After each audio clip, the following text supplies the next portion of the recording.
Kamusta po kayo? Bago po ang lahat, first things first.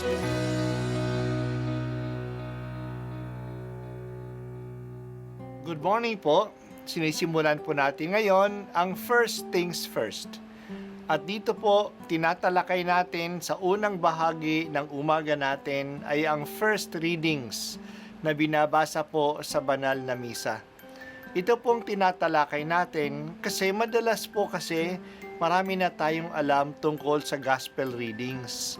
Pero konti po ang nagsasalita sa first readings. Pero ang first readings, bahagi din po yan ng Biblia, ng banal na kasulatan.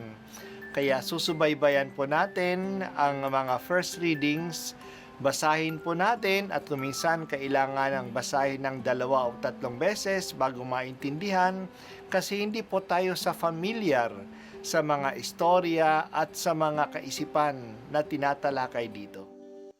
Ang pagbasa mula sa unang sulat ni Apostol San Pablo sa mga taga-Tesalonika. Dahil sa inyong pananalig kay Kristo, mga kapatid, naaliw kami sa gitna ng aming hirap at pagkabalisa. Ang pananatili ninyong matatag sa pananampalataya ang nagpasigla sa buhay namin.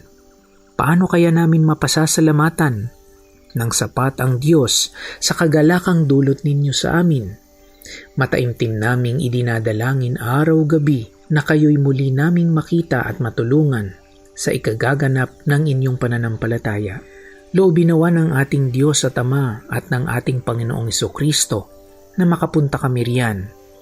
Palaguin nawa at pag-alabi ng Panginoon ang inyong pag-ibig sa isa't isa at sa lahat ng tao, tulad ng pag-ibig namin sa inyo. Kung ito ang mangyayari, palalakasin niya ang inyong loob. Sa gayon, kayo'y mananatiling banal at walang kapintasan sa harapan ng ating Diyos at Ama hanggang sa muling pagdating ng ating Panginoong Hesus, kasama ang mga hinirang niya. Ang salita ng Diyos. Salamat sa Diyos.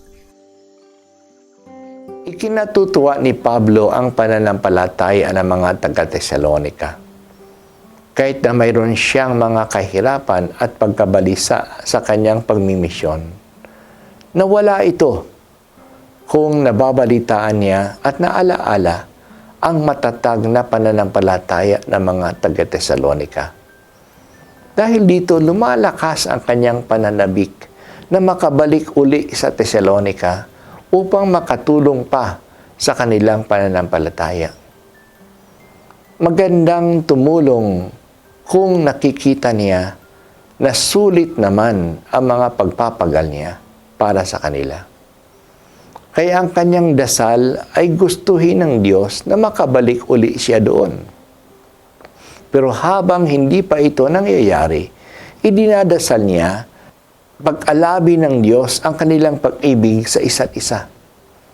Sana gayahin nila sa kanilang pagmamahalan ang pag-ibig niya sa kanila. Ang namanatili sila sa ganitong pagmamahalan hanggang sa muling pagdating ng Panginoong Hesus. Hindi mapaghihiwalay ang pananampalataya at ang pag-ibig. Kaya ang concern ni Pablo ay ang pananampalataya at ang pag-iibigan ng mga taga-Tesalonika. Sinabi ni Santiago sa kanyang liham na ang pananampalataya na walang gawa ay patay. At ang gawang tinutukoy dito ay ang paggawa ng pag-ibig. Hindi nakikita ang pananampalataya. Nagiging katibayan ng tunay na pananampalataya ay ang mga gawa na galing sa pagmamahal. Kasi sinulat ni San Pablo sa mga taga-Galacia na ang mahalaga ay ang pananampalataya na napapakita sa pagmamahal. Hindi mapaghiwalay ang dalawang ito. Ang motibasyon ng pag-ibig ay ang pananampalataya. Gumagawa ako ng gawain ng pag-ibig kasi naniniwala ako na anumang ginagawa ko sa pag-ibig ay ginagawa ko kay Kristo.